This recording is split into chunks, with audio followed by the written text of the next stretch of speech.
I had a vague idea of what furries were before I did this video, but somebody recommended that I look into furries and do a video on it, and it took the last part of my sanity. That little bit that I had left sucked it right out of my fucking head.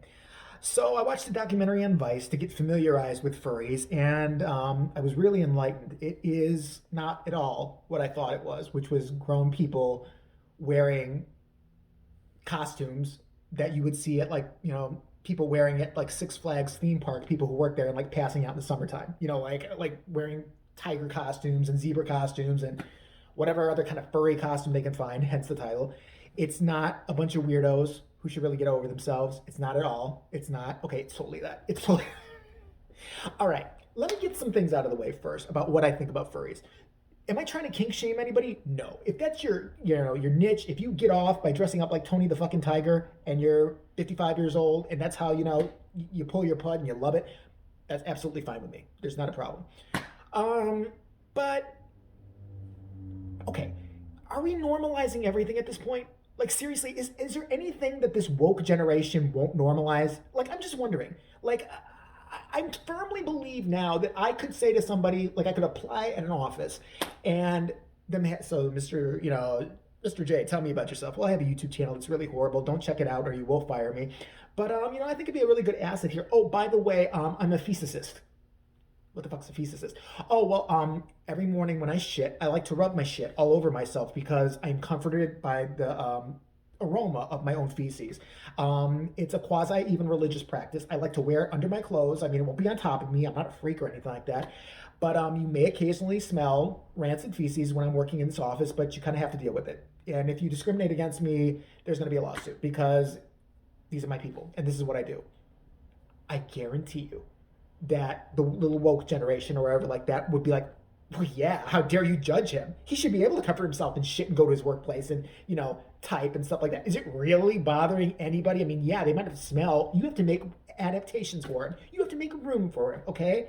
Put him 12 feet away from everybody else. I mean, it's a movement. Let's all cover ourselves in shit and start walking down the street. I guarantee you, and you know I'm right, people would have channels about this and start supporting me. I guarantee you. Why is it so different with these grown Furbies or whatever the fuck they're calling themselves?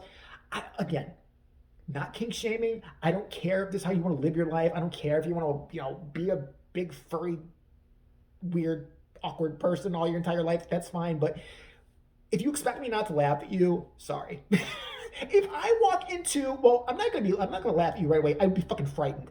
And I mean, they showed the first guy in this little Vice documentary. He's like, furry. People think that it's all about sex, and it's not. It's not about sex. It's just about being someone else, and getting to do cosplay. Cosplay, another fun thing. I mean, like, why not? Just having different personas, and I'm not personas. They're called fursonas. Get it? Yeah. So talking about how basically it's not that weird, and then they cut to his grandmother who agrees that her grandson is not that weird for having giant mascot heads in his room and wanting to wear them outside all the time and dress as a furry animal all the time, even though he's a grown man. That's not strange at all. It's not weird. It's weird. It's fucking weird. I don't care if you're weird, but you're fucking weird. Sorry, you're weird. Grandma, wake up. Stop taking the fucking pills. I mean, Jesus Christ, they're doing something in your goddamn brain to make you think that this is not fucking, it's weird. It's weird. So we get to see him, and he goes, one of the first furry events I like to go to. And there are parts in here that are funny in this documentary.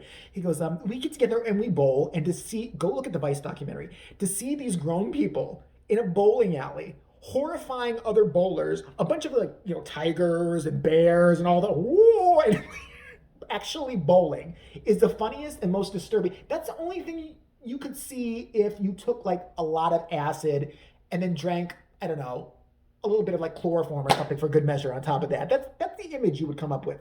Fucking giant human-sized animals bowling in a fucking bowling alley. And the look in the poor bowling guy's face. I mean, the bald-headed guy who's like, I think he's running the bowling alley. He's just kind of sitting there like polishing a ball like, minimum wage is not worth this. I swear to God, take me home. What the fuck is this? And one of them, one part, remarks to another Furby like, Furby. I keep calling them Furby. I don't know. Fuck them. They're Furbies. I don't give a shit. Ooh, I'm not being PC on this. They're Furbies. He goes like this. One of the big ones, one of the like giraffes or zebras or something like that, goes to the other freakazoid. Goes to him like, hey, you shouldn't be bowling that way. You're using human hands. fucking bowl with those big gloves. How? You just do the rolling like, fucking, ditzy girl bowling? Like, you just waddle up the. Yay! But okay, fine. And then the guy goes on to say how he's been harassed for being a furry. Like he's like, it's just I don't think I should be harassed or name called or have violence, put upon me. Totally agree. No one should hit you. No one should, call you names or anything like that. But it does fall under the category not hitting or violence or anything. Are you surprised? I'm sorry. If I walked outside right now in a Tony the Tiger outfit, should I be surprised if people said shit? I don't think I should. If somebody said, "What the fuck is that?" I would have to agree with them. That's something you should probably think. Okay, I'm getting ahead of myself. But the funniest thing, I shouldn't have laughed at this part, but I did laugh. He's like I've been assaulted before. This guy goes on to say the 20-something-year-old who clearly has a future being a gamer or something. Successfully or not, I don't know. He's got the pink hair and he's overweight, and I'm not saying he's the typical person of what I think a furry would be. I'm not saying that at all, but yeah. He goes, yeah, one time I was beat up by a cheerleader.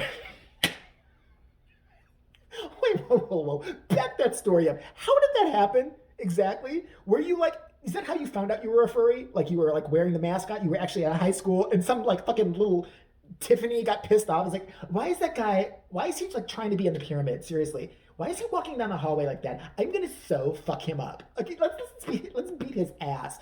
I've seen a lot of cheerleaders. I'm not saying they're not athletic and all that.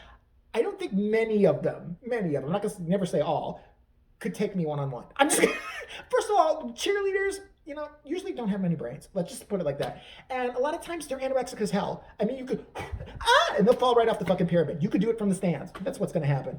So yeah, he got beat up by a cheerleader. Did you even try to swing? Like, was she like, give me an F, give me a U, give me a C, give me a K, give me a Y, O, U, fuck you. Did you not, like, even do, like, one of these? Because I'm pretty sure she would have fell down, twitched, and cried in that order. And then they cut to a few other people, some who have their own furry podcast and shit like that. Listen, the first thing these people always like to say is, it's not a sexual thing. I mean, people do it, but it's not a sexual thing. It's not a sexual thing at all. It's not. It's just being somebody else. I mean, what's the big deal? It's not a sexual thing. It's like we have holes in certain areas where we can, like, do penetration. It's not a sexual thing. Meaning it's pretty much a sexual thing. I don't know.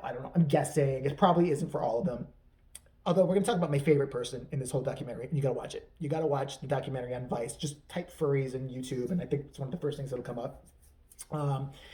Is a girl, and they interview her, and she likes to wear a cat outfit, like a big fucking cat outfit, and she goes on to say that I really like dressing up as a cat. I kind of wish I'd been born as a cat. I'm not saying that I'm not human. I mean, I do know I'm human. I know I'm 100% human, but I'm just saying I wish I was a cat. But otherwise, this is all normal. Okay.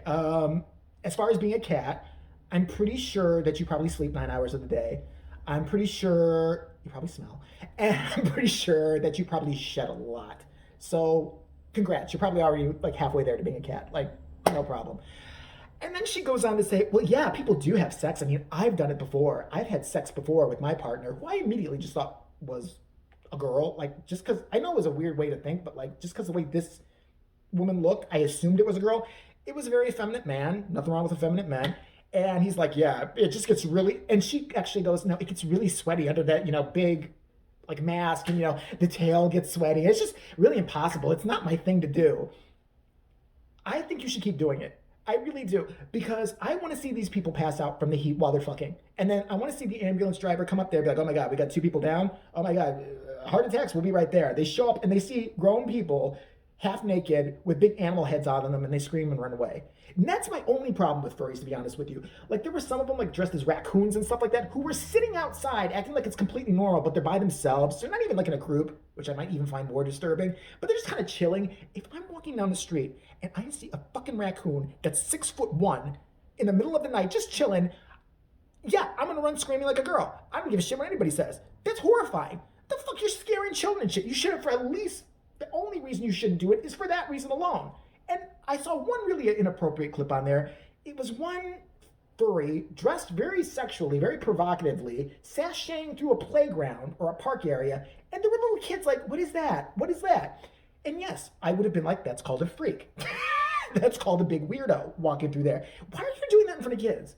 I mean, if you want to be a furry, that's one thing, but to dress like a kinky furry in front of little kids, you know that's weird. And part of you has to know that's wrong. And if you don't, listen, you need deep, deep, deep psychological help. There's just deep seated issues within you that I just can't. But yeah, the best part of this whole documentary is furries were very outraged by an episode of CSI that occurred in 2003 that portrayed them as just heinous sexual beings. Look at the clip. Look at the clip of this CSI from, and by the way, they show the clip in the Vice documentary. It was the funniest thing I've ever seen in my fucking entire life. I don't care if they got it wrong. That was hilarious. So CSI, I guess they're investigating obviously some kind of murder. They walk into a furry party, which is a furry orgy. Imagine a bunch of grown adults dressed as like cartoon characters and Tony the Tiger and cats and shit in full like Six Flags paraphernalia, sitting there under disco lights, dry humping on each other.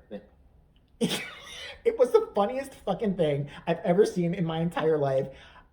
I swear to God, I laughed so hard, I think I pissed on myself. I really, that was fucking funny.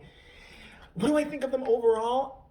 I don't think there's a problem with it, but you're kind of weird. I'm sorry, I just do think you're kind of weird. When is the part that we don't normalize everything? That's what I'm saying. If these people want to get together in groups and go bowling or have a furry convention or furricon or whatever the fuck they have, God bless them. More power to them. I don't think anybody should be harassed or be yelled at by that. I mean, I just don't think so at all. But if you make this part of your daily life and you kind of want it to be like you can just walk into your job with a fucking Tony the Tiger outfit on, it's supposed to be, everybody's supposed to act like it's normal. No, because it's not. It's not fucking normal. It's just not. Now, maybe you're not trying to be normal. That's fine. But watching this documentary has actually made me stupid. It's made me stupider than I already am. So I gotta go. But yeah, furries, rock on. It's not weird or anything, and they're not sex fiends. I wish I was a cat. I've always wanted to be a cat. Just lay around, poop in my house, never go outside. God, what a life. Oh, I could smell it through the fucking TV. I swear to Christ. Again, thanks for the recommendation. Whoever recommended this, I hate you and love you at the same time.